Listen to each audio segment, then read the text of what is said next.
मोहब्बत में हारे हुए लड़के भी कुछ अलग ही निकल जाते हैं। तो कुछ कबीर सिंह बन जाते हैं, तो कुछ राहुल जैकर की तरह आशिकी में मर जाते हैं, और कुछ इतने शांत होते हैं कि किस्मत मान के सब्र कर लेते हैं और अपनी ज़िंदगी नॉर्मल गुजार लेते हैं। ये सब देख के सोच के मेरा दिल एक शायरी करना चाहता है।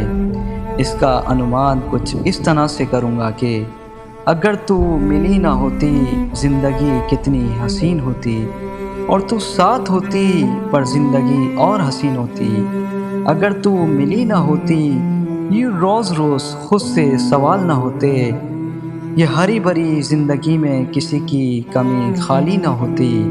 अगर तू मिली ना होती वही आवारा मन चले लड़के होते हम, दुनिया की दौड़ भाग से थक के लौट के चैन से माँ की गोद में सोते हम।